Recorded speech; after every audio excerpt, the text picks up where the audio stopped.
My late wife's purse was the only thing I had left of her. When I couldn't find it, my son yelled, "I sold it! I needed money for my cruise." I called the pawn shop, hoping to buy it back, but the man on the line sounded terrified. "Sir, there was a false bottom in that purse. What we found inside." I froze. "I'm glad to have you here. Follow my story until the end and comment the city you're watching from so I can see how far my story has reached. I'm 64 years old, and I thought I knew what heartbreak felt like when I lost my wife Hilda 3 months ago. I was wrong. Real heartbreak is standing in your own living room, staring at the empty spot on the dresser where her burgundy leather purse used to sit, and hearing your own son tell you he sold it for cruise money. "Dad, it was just sitting there collecting dust," Wesley said, not even bothering to look up from his phone. He was sprawled on my couch like he owned the place, still wearing the same wrinkled shirt from yesterday. At 32, my son had perfected the art of disappointing me, but this felt different. This felt like betrayal. "Just sitting there?" My voice came out rougher than I intended. "Wesley, that was your mother's purse, the one she carried every day for 15 years. He finally looked up, and I saw something in his eyes that made my chest tighten. Not guilt, not remorse, irritation. "Look, I needed the money, okay? The cruise leaves next week, and Melissa expects me to pay for both of us. You know how women are." He shrugged like he was discussing the weather. "Besides, what were you going to do with it? Stare at it forever?" The words hit me like a physical blow. I gripped the back of my recliner, the same chair where Hilda used to sit, and organize the contents of that purse every evening. She'd pull out receipts, count her cash, check her lipstick. Such a simple ritual, but it was hers. It was proof she had existed. Proof of all those ordinary moments that make up a life. "I can't believe you did this," I whispered. Wesley stood up, and for a moment I thought maybe he'd finally show some remorse. Instead, he crossed his arms and looked at me like I was the one being unreasonable. "Dad, come on, you're being dramatic. It's a purse. Mom's gone. She doesn't need it anymore." His voice was flat, matter of fact. "I got $300 for it at Jimmy's pawn shop on 5th Street. That's probably more than you paid for it originally." $300. He had reduced Hilda's memory to $300 and a cruise with some woman I'd met exactly twice. "Wesley, that purse was all I had left of her that still smelled like her perfume." It was. I stopped, my throat closing up. How could I explain to my own son what it felt like to lose the woman you'd loved for 35 years? How could I make him understand that sometimes objects become sacred when they're all you have left? "Oh God, Dad, please don't start crying again." Wesley rolled his eyes. "Look, if it makes you feel better, maybe I can buy you something nice from the cruise. They have good jewelry in the Caribbean." I stared at him, really stared at him, and felt something break inside me that I didn't think could break anymore. This was my son, the boy I'd taught to ride a bike, the teenager I'd stayed up waiting for when he missed curfew, the young man I'd helped through college. Where had I gone wrong? "Get out," I said quietly. "What?" "Get out of my house." My voice was steady now, cold. "Take your things and get out." Wesley's face shifted from irritation to surprise. "Dad, you're overreacting. It's just a stupid purse." "It wasn't stupid to me." The words exploded out of me. "Nothing about your mother was stupid." And the fact that you can't understand that, the fact that you think it's okay to take the one thing I treasured most and sell it for vacation money tells me everything I need to know about who you really are. For a second, just a second, I thought I saw something flicker across his face. But then he grabbed his jacket from the chair and headed for the door. "Fine, I'm going to Melissa's anyway. Maybe when you calm down, you'll realize I was trying to help. That purse was just making you more depressed." He paused at the door.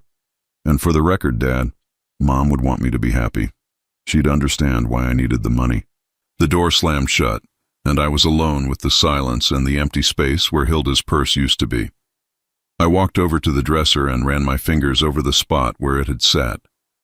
There was a faint outline in the dust, a perfect rectangle that proved it had been there, that I hadn't imagined it. Hilda always kept it right there next to her jewelry box and the framed photo of our wedding day. I picked up the wedding photo, studying her young face. She'd been 25 then, so full of hope and dreams. What would she think of Wesley now? What would she think of me for raising a son who could be so callous, so cruel? The house felt enormous and empty around me. Every room held memories of Hilda, but now even those felt tainted by Wesley's words. Just sitting there collecting dust. As if love was something that expired, as if grief had a deadline. I made myself a cup of coffee and sat in my recliner, staring at the empty spot on the dresser. Tomorrow I would go to Jimmy's pawn shop. I'd offer $400, $500, whatever it took to get Hilda's purse back. I still had some savings, money we'd put aside for retirement trips we'd never get to take. But tonight I just sat in the growing darkness, wondering how the son I'd raised could look at his grieving father and see nothing but an obstacle to his happiness. Wondering if Hilda would be as disappointed in Wesley as I was. Wondering if I'd failed them both. The worst part wasn't even losing the purse.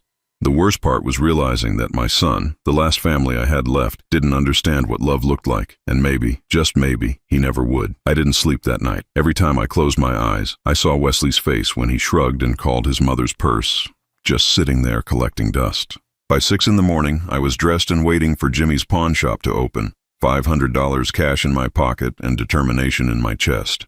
The pawn shop sat on a rundown stretch of 5th Street, squeezed between a laundromat and a check-cashing place.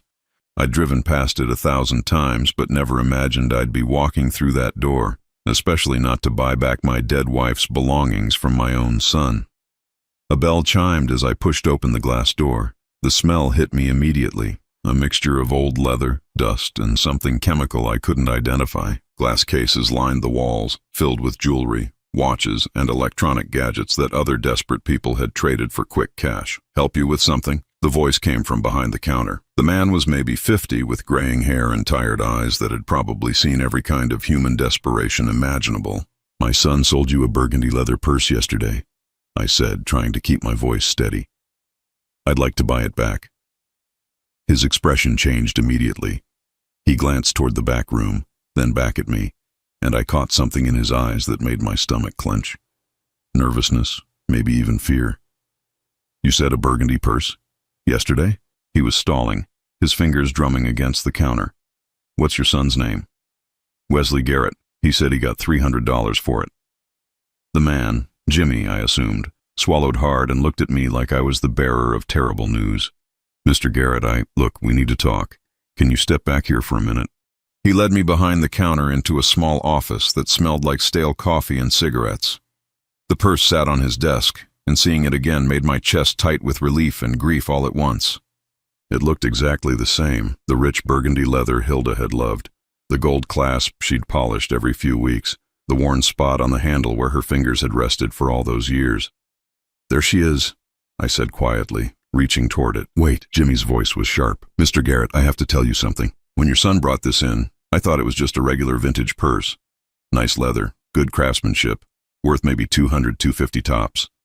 I gave him $300 because he seemed desperate, and I felt bad for the kid."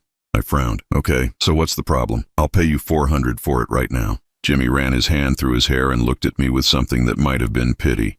After he left, my assistant was cleaning it out, checking for anything left inside. Sometimes people forget things in pockets, or there's old gum stuck to the lining. We always check. My heart started beating faster. And, yeah, she found something. A hidden compartment in the bottom. Real clever work, professional level stuff. You wouldn't know it was there unless you were looking for it. He picked up the purse and turned it over, showing me the bottom. "See this seam here? It's actually a false bottom." I stared at the purse, my mind racing. In 35 years of marriage, I'd never known about any hidden compartment. What was inside? Jimmy opened a desk drawer and pulled out a manila envelope. His hands were shaking slightly as he handed it to me. Letters, a whole stack of them.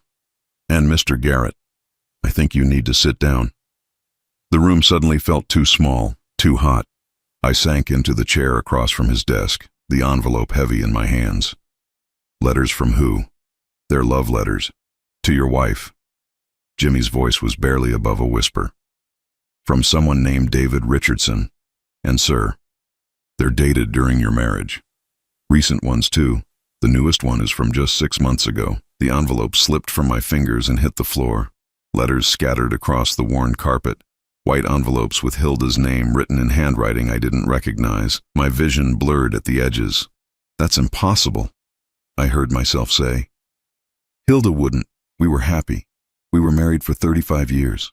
Jimmy knelt down and carefully gathered the letters, not meeting my eyes. "I'm sorry, Mr. Garrett, I really am." I've been in this business for 20 years, and this is the worst thing I've ever had to tell someone." I watched him stack the letters neatly, my brain refusing to process what he was saying. Hilda had been sick for the last 2 years of her life. Cancer. I'd driven her to every appointment, held her hand through every treatment, slept in hospital chairs when she was too weak to come home. When had she had time for letters? When had she had the energy for whatever this was? How many letters? My voice sounded like it was coming from someone else. 18. Some are pretty old, maybe 15 years or so. Others are recent. Jimmy set the stack on his desk. "Mr. Garrett, I don't know if you want to read these. Sometimes ignorance is—" "I need to see them." He hesitated, then handed me the top letter. It was postmarked 6 months before Hilda died, addressed to her in careful cursive. I opened it with trembling fingers. "My dearest Hilda," it began. "I know these letters are risky, but I can't stop writing to you. Seeing you at the grocery store yesterday and pretending we were just neighbors nearly killed me. When you smiled at me, I wanted to tell everyone in that store that you're the love of my life, that you have been for 20 years. I know you can't leave Tyson, especially now that he's taking such good care of you, but please know that every day without you is agony. I love you more than life itself. Always yours, David." The letter fell from my hands. I stared at Jimmy, who was watching me with the expression of someone witnessing a car accident. 20 years. I whispered. She was having an affair for 20 years. "Mr. Garrett." David Richardson. The name felt foreign in my mouth. I know that name. He lived 2 streets over. His wife died. God, his wife died 8 years ago. My mind was spinning, trying to make sense of something that made no sense at all. Hilda went to the funeral. She cried at the funeral. The room was spinning. Everything I thought I knew about my life, about my marriage, about the woman I'd loved and grieved for, was crumbling around me. Hilda had been living a double life. For 20 years, she'd been in love with another man while I cooked her dinner, held her when she was scared, and believed we were soulmates. Jimmy cleared his throat. "There's something else, Mr. Garrett. Some of the letters. They mention your son." I looked up at him, and the expression on his face told me that whatever was coming next would be even worse than what I'd already learned. "What about Wesley?" Jimmy picked up another letter, this one yellowed with age. "This one's from 16 years ago, right around the time your son would have been born." He paused. "Mr. Garrett, I think you need to read this one too." My hands were shaking so badly I could barely hold the paper, but I read it. I read every word that would destroy what was left of my world. The letter from 16 years ago was written in the same careful handwriting, but the words were different. Desperate, pleading. "My beloved Hilda," it read, "I can't stop thinking about what happened between us last month. I know you're scared, and I know this complicates everything, but I need you to know that I'm here for you no matter what you decide. If the baby is mine, I will find a way to be part of his life. I don't care what it costs me. I love you, and I will love this child because he's part of you. But Hilda, please, you have to tell me the truth. Is Wesley my son?" The paper slipped from my hands and drifted to the floor. I sat there staring at it, my mind completely blank. Wesley, my son. The boy I'd raised, the man I'd just thrown out of my house for selling his mother's purse, the son who might not be my son at all. "Mr. Garrett?" Jimmy's voice seemed to come from far away. "Are you okay? Should I call someone?" I couldn't answer, couldn't breathe. 32 years. 32 years of believing Wesley was my blood, my legacy, my family. 32 years of midnight feedings and first steps and baseball games and parent-teacher conferences. 32 years of loving a child who might belong to another man.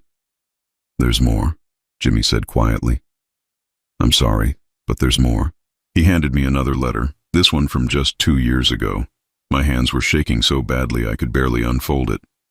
"David," this one began, and I realized with a sick feeling that this wasn't a letter to Hilda. This was a letter from Hilda, a copy she'd kept hidden in her purse. "David, I can't keep doing this to Tyson. He's been so good to me through all the cancer treatments, and the guilt is eating me alive. I know we agreed never to tell him about Wesley, but watching him love that boy so completely when he's not even his father, it's breaking my heart. Sometimes I think I should just confess everything, but then I look at Tyson's face when he talks about Wesley, and I can't destroy that. He loves being a father. He loves believing Wesley is his legacy. How can I take that away from him?" The letter continued, "I've decided to end this between us. After 20 years, I need to try to be the wife Tyson deserves for whatever time I have left. I know this will hurt you, but please understand. I can't keep betraying the man who's taking care of me while I'm dying. Please don't contact me again. Please let me die with some dignity intact. I love you, but I love him too, and I owe him this much. Goodbye, my dearest friend. I set the letter down with trembling fingers. Hilda had tried to end it. In her final years, she'd tried to choose me, but the damage was already done. The betrayal was already complete. Mr. Garrett, Jimmy said gently, I think maybe you should go home, process this, maybe talk to someone. I looked up at him, this stranger who now knew more about my life than I did. How long has David Richardson been dead? Jimmy frowned. Dead? I don't know anything about him being dead. My blood went cold. What do you mean? I mean, I don't know if he's dead. Why would you think he's dead? I stared at him, my mind racing. His wife died 8 years ago. Hilda went to the funeral, she said. She said David was so heartbroken he moved away to live with his sister in Florida. Jimmy's expression grew troubled. Mr. Garrett, I hate to tell you this, but David Richardson still lives in town. I see him at the grocery store sometimes. Never moved anywhere. The room tilted. Everything I thought I knew was a lie. David wasn't dead. David wasn't in Florida. David was still here, in the same town where I'd been grieving my wife for 3 months, believing I was her widowed husband. Where? My voice was barely a whisper. Mr. Garrett, I don't think. Where does he live? Jimmy sighed. Same place he always has, that blue house on Maple Street, 2 blocks from the elementary school. I stood up on unsteady legs. I knew that house. I'd driven past it hundreds of times. It was a modest place with a well-kept garden and a red mailbox. I'd never paid much attention to it, never wondered who lived there, never imagined it housed the man who'd been sleeping with my wife for 20 years. I need to see him, I said. Mr. Garrett, maybe you should think about this. Maybe talk to a counselor or... I need those letters. I reached for the stack on his desk. Jimmy hesitated. Are you sure? Once you take these, once you read them all, you can't unknow what's in them. I looked at him, this kind stranger who was trying to protect me from my own life. I need to know, all of it. He handed me the manila envelope. The purse is yours, no charge. I'm sorry this happened to you, Mr. Garrett. I'm sorry your son put you in this position. I took the purse and the letters, feeling their weight like stones in my hands. As I walked toward the door, Jimmy called after me. Mr. Garrett, whatever you decide to do, be careful. Sometimes the truth destroys more than the lies ever did. I drove home in a daze, the envelope sitting on the passenger seat like a bomb waiting to explode. At every red light, I stared at it, knowing that inside were 18 letters that would rewrite the story of my entire adult life. At home, I sat at my kitchen table and spread the letters out in chronological order. The oldest was from 17 years ago, just a year before Wesley was born. The newest was from 6 months before Hilda died. Almost 2 decades of secret correspondence between my wife and another man. I read them all. Every single word. They started innocent enough, David expressing sympathy for Hilda during a difficult time, offering friendship when I was working long hours at the construction company.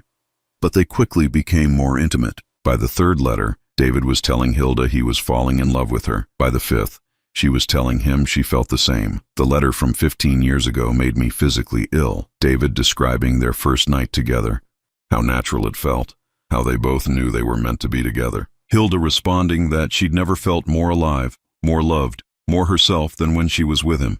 And then, scattered throughout the years, references to Wesley. David asking about our boy. Hilda describing Wesley's first words, his first day of school, his baseball games. David expressing frustration that he couldn't be there for these milestones, couldn't claim his son publicly. By the time I finished reading, it was dark outside. I sat in my empty kitchen, surrounded by the evidence of my wife's double life, and tried to figure out who I was if I wasn't Wesley's father, if I wasn't Hilda's beloved husband, if everything I'd believed about my family was a lie. The phone rang, startling me. Wesley's name appeared on the screen. For the first time in 32 years, I looked at that name and wondered if the boy I'd raised had any right to call me Dad. I let Wesley's call go to voicemail. I couldn't trust myself to speak to him yet, not when every word he'd ever called me Dad now felt like a question mark hanging in the air between us. Instead, I sat in my kitchen until dawn, studying the letters like they were evidence in a crime. which I suppose they were. The morning light streaming through my window felt different somehow, as if the sun itself had shifted while I wasn't paying attention. I made coffee with shaking hands and tried to think clearly about what I needed to do next. The letters proved Hilda had been unfaithful, but they didn't prove Wesley wasn't my son. They only proved that David Richardson believed he might be the father. I needed more than David's hopes and fears. I needed facts. I spent the morning researching David Richardson online. It wasn't hard to find information about him. He'd been a teacher at the local high school for 30 years before retiring 5 years ago. There were photos from school events, newspaper articles about his retirement party, even a Facebook page with pictures of him at community events. Looking at his photos made my stomach churn. David was tall and lean with dark hair that had gone silver at the temples. He had a strong jaw and deep-set brown eyes that looked remarkably similar to Wesley's. How had I never noticed? How had I spent 32 years looking at my son and never wondered why he didn't have my blue eyes or my broader build? I'd always told myself he took after Hilda's side of the family, but now I could see the truth staring back at me from David Richardson's photographs. The resemblance was unmistakable. Around noon, I drove to Maple Street. I told myself I was just going to look, just going to see the house where the man who might be Wesley's real father lived.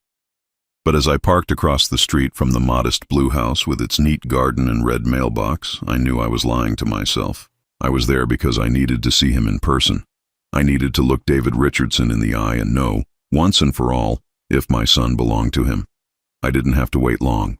At 12:30, the front door opened and David stepped out onto his porch. He was exactly as I'd imagined from the photos. Tall, distinguished, with silver hair and those familiar brown eyes. He was carrying gardening gloves and a small watering can, heading toward his flower beds. Watching him move, I felt a sick recognition settle in my chest. Wesley walked the same way, had the same way of tilting his head when he was concentrating. Even from across the street, I could see the mannerisms that I'd attributed to Hilda's family but now realized came from this stranger's bloodline. David knelt beside his roses, carefully tending to each plant with the kind of patience I'd never had for gardening. Hilda had always been the one with the green thumb in our house. She'd spent hours in our backyard, nurturing flowers and vegetables with a tenderness that I'd found endearing but never shared. Now I wondered if she'd learned that tenderness from David. If the gentle way she'd cared for growing things was something they'd shared during their secret meetings. If our entire garden was a reflection of another man's influence in my wife's life. I sat in my car for 2 hours, watching David work in his yard. Neighbors stopped to chat with him, and I could see why Hilda might have been drawn to him. He was charming, attentive, the kind of man who listened carefully when people spoke. The kind of man who probably remembered birthdays and anniversaries without being reminded. The kind of man I'd never been. At 2:45, a familiar car pulled into David's driveway. My heart stopped as I recognized Wesley's beat-up Honda Civic. I watched in shock as my son, David's son, got out of the car and walked up to the front door like he belonged there. David answered immediately, and the two of them embraced. Not the awkward handshake you'd give a neighbor's kid, but a real hug. The kind of hug I'd been giving Wesley for 32 years, believing it was my right as his father. They disappeared into the house together, and I sat in my car feeling like my chest was being crushed. Wesley knew. Of course he knew. That's why he'd never seemed to respect me, never seemed to care about my feelings. That's why he could sell his mother's purse without a second thought, because I wasn't really his father, and Hilda's memory meant something different to him than it did to me. I waited another hour before Wesley emerged from the house. He and David stood on the porch talking, and I could see David hand Wesley something, an envelope that Wesley tucked into his jacket pocket. Money, probably. The real father helping his son pay for his cruise while the fake father sat across the street like a fool. Wesley drove away without even glancing in my direction. David stood on his porch for a long moment, looking down the street in the direction Wesley had gone, and the expression on his face was one I recognized. It was the same look I'd had watching Wesley drive away after school plays, after graduation, after every milestone I'd thought we were sharing as father and son. It was the look of a man watching his child leave. That evening, I called my old friend Marcus from the construction company. Marcus had retired the same year I did, and we'd stayed in touch over beer and fishing trips. If anyone would know how to handle this situation, it would be Marcus. "Tyson," he said when he answered. "How you holding up, buddy? I know it's been rough since Hilda passed." "Marcus, I need to ask you something, and I need you to be honest with me."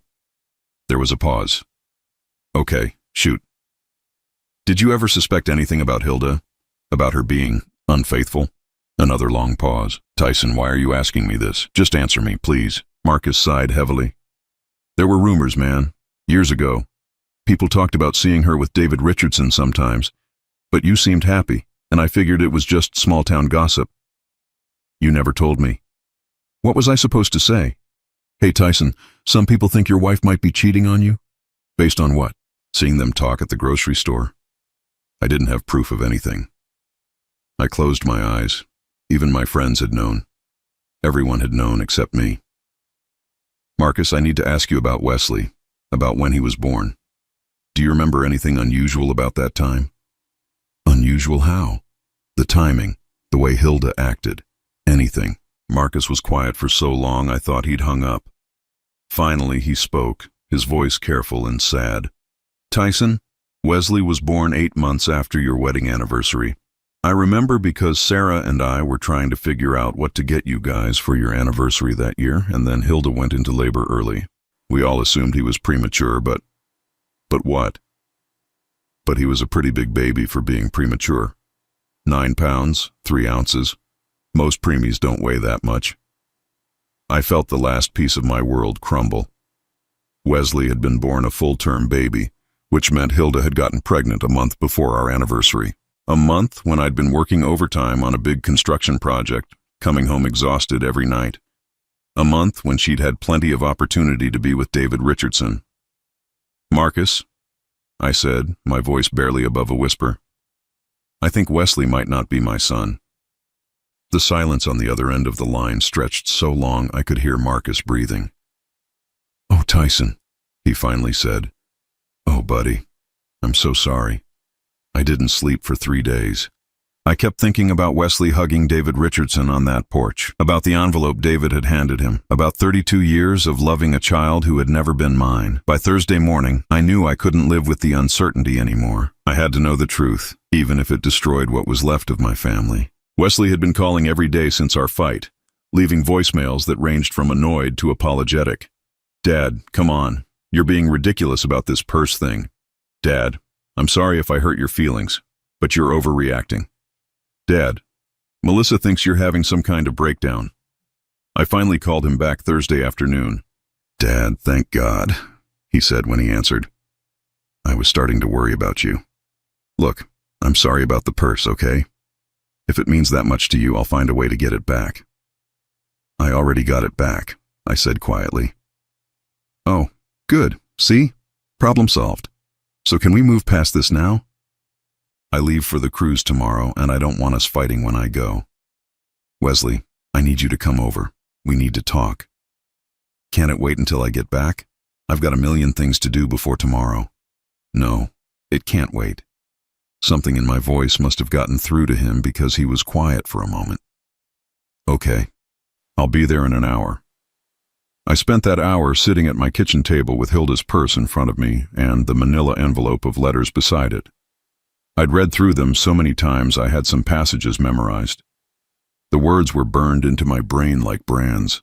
When Wesley knocked on the door, I almost couldn't bring myself to answer it. Once I opened that door, once I asked the questions I needed to ask, there would be no going back. But I'd already lost everything else. I might as well lose the illusion of fatherhood too. Wesley looked tired when he came in, like he'd been up all night packing. He glanced at the purse on the table and then at me. So you got Mom's purse back? Good. I'm glad. I really am sorry about selling it, Dad. I know it meant a lot to you. I gestured for him to sit down. He took the chair across from me, the same chair he'd sat in as a boy doing homework while Hilda cooked dinner. How many family dinners had we shared at this table? How many conversations about school and friends and future plans? How many times had I looked across this table at this young man and felt pride in being his father? Wesley, I said, my voice steadier than I felt. I need to ask you something, and I need you to tell me the truth. He frowned. Okay, what's this about? I reached for the manila envelope and pulled out one of the letters. Wesley's eyes went wide when he saw it. Where did you get that? His voice was sharp, suddenly defensive. They were hidden in your mother's purse, in a secret compartment. I watched his face carefully. You knew about them, didn't you? Wesley's face went pale. He stared at the letter in my hands like it was a loaded gun pointed at his chest. Dad, how long have you known about David Richardson? The question hung in the air between us. Wesley's mouth opened and closed, but no words came out. Finally, he slumped back in his chair and ran his hands through his hair. Since I was 16, he said quietly. The words hit me like a physical blow. 16 years. Wesley had known for 16 years that I might not be his real father, and he'd never said a word. How did you find out? Wesley was quiet for a long moment, staring at his hands. I overheard Mom on the phone with him one night. She was crying, talking about how guilty she felt, how she didn't know what to do. I heard her say, "Our son," and I knew. And you never thought to tell me? Wesley looked up at me then, and I saw something in his eyes I'd never seen before. Not defiance or anger, but something colder. Something that looked almost like contempt. Why would I tell you? You weren't my real father anyway. The casual cruelty of it took my breath away. Wesley, look, Dad, Tyson, whatever I'm supposed to call you now. You were fine as a father, I guess. You kept a roof over my head and food on the table. But David understood me. He got me in ways you never did. I stared at him, this young man I'd raised, this stranger wearing my son's face. You've been seeing him behind my back. For years, he helped me with school, gave me advice about girls, about life. He was there for me in ways you never were. I was there for everything, I said, my voice breaking. Every baseball game, every school play, every scraped knee and broken heart. I was there. Wesley shrugged. You were physically there, sure, but you never really got me. You wanted me to be like you, into construction and fishing and all that blue-collar stuff. David understood that I was different, that I wanted more. What does that mean? It means David has money, real money. He invested well when he was teaching, made smart choices. He's been helping me financially for years. The cruise? He's paying for it. The down payment on my apartment? That was him too. He takes care of me in ways you never could. I felt like I was drowning. So when you sold your mother's purse, I didn't need the money, Wesley said flatly. I just wanted to hurt you. I was tired of pretending we were some happy family when we both knew it was all a lie. The kitchen was silent except for the ticking of the clock on the wall. I looked at this young man I'd loved unconditionally for 32 years and realized I was looking at a stranger. Maybe I always had been. Does David know you've been taking money from him while still living off me? Wesley's jaw tightened. David knows everything. He knows I've been stuck with you because Mom made me promise to take care of you after she died. He understands how hard this has been for me. How hard this has been for you. I could barely get the words out. Your mother died 3 months ago, Wesley. I've been grieving, and you've been. What? Playing along with your delusions? Pretending to be the son you wanted instead of the son I actually am? Wesley stood up, his chair scraping against the floor. I'm tired of it, okay? I'm tired of pretending we're family when we're not. I'm tired of acting like I care about your feelings when, honestly, I just want to live my own life. I reached into the envelope and pulled out another letter, one of the ones Hilda had written to David. Did you know your mother tried to end things with him? Did you know she chose me in the end? Wesley glanced at the letter and laughed, a sound without warmth or humor. She chose guilt, not you. She felt bad about what she'd done, but that doesn't mean she loved you more. It just means she was tired of living a double life. He walked toward the door, then turned back to face me. David has something for you, by the way. Mom left a letter with him before she died. She made him promise to give it to you if you ever found out about everything. I guess she knew this day would come eventually. What kind of letter? The kind that tells the truth, all of it. Wesley's hand was on the doorknob. If you want it, you know where to find David. But honestly, maybe some truths are better left buried. He paused in the doorway. Oh, and Tyson? Thanks for raising me. You did a decent job, all things considered. But I'm done pretending you're my father. I'm done pretending any of this matters to me. The door closed behind him, and I was alone with the truth. Wesley wasn't just biologically someone else's son. He'd chosen to be someone else's son. For 16 years, he'd been living a double life just like his mother, taking from me while giving his loyalty to another man. I sat at my kitchen table until the sun went down, holding Hilda's letters and trying to understand how I'd been so blind for so long, how I'd missed all the signs, all the clues, all the ways my family had been lying to me. But there was still one more truth waiting for me, one more letter that might explain everything or destroy what little was left of my world. Tomorrow I would go see David Richardson. Tomorrow I would finally learn what my wife had wanted me to know before she died. I knocked on David Richardson's door at 9 in the morning, before I could lose my nerve. The blue house looked different up close, smaller somehow, more ordinary than it had seemed from across the street. Just a regular house where an ordinary man had lived while loving my wife and raising my son in secret. David answered the door immediately, as if he'd been waiting for me. He looked older than he had in his yard, more fragile, with lines around his brown eyes that spoke of years of carrying secrets. "Tyson," he said quietly, "I've been expecting you." He led me into a living room that was neat and comfortable, filled with books and plants and photographs. I tried not to look too closely at the pictures, afraid of what I might see, but I caught glimpses of Wesley at various ages, photos that should have been in my house instead of here. "Would you like some coffee?" David asked. I shook my head. "Wesley said you have a letter from Hilda." David nodded and walked to a desk in the corner of the room. He pulled out a sealed envelope, yellowed with age, and held it for a moment before handing it to me. "She gave this to me 2 weeks before she died," he said. "She made me promise to give it to you only if you found out about us on your own. She said if you never found out, I should take it to my grave." I stared at the envelope. My name was written on it in Hilda's familiar handwriting, but underneath my name, she'd written something else. The truth, finally. My hands were shaking as I opened it. The letter was several pages long, written in the careful script Hilda had always used for important things. "My dearest Tyson," it began, "if you're reading this, then you've discovered my secret, and I can only imagine how much I've hurt you. There are no words to express how sorry I am for the pain I've caused you, but I need you to understand the whole truth before you judge me completely." I had to stop reading and look up at David, who was sitting across from me with his hands folded in his lap, waiting patiently for me to continue. "She told you what's in this letter?" I asked. "Every word," he said. "She wrote it here, at this table, while I held her hand. She was so sick by then, but she insisted on getting it all down." I looked back at the letter. "I met David 3 years into our marriage, when you were working such long hours trying to establish the construction business. I was lonely, Tyson. I know that's not an excuse, but it's the truth. David was kind to me when I needed kindness, and what started as friendship became something more." The letter went on to describe their relationship, how it had grown over years of stolen moments and secret meetings. But then, several paragraphs in, Hilda had written something that made me stop breathing. "I need you to know that Wesley is your son, Tyson. He is absolutely, completely, 100% your biological child. The timing of my relationship with David makes this impossible to doubt. I know there may be letters that suggest otherwise. David wanted so desperately to be a father, and I let him believe what he needed to believe. But you are Wesley's father in every way that matters, biological and otherwise." I read the paragraph 3 times before the words sank in. Wesley was my son, my biological son. Everything I'd believed, everything I'd feared, everything that had been tearing me apart for the past week. It was all based on David's wishful thinking and Hilda's guilt.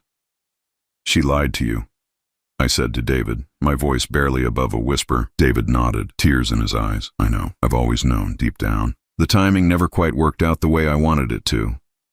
But I loved them both so much that I convinced myself it was possible. Hilda let me pretend because she felt guilty about our relationship, and I think she thought it would be easier for me if I believed Wesley was mine." I continued reading.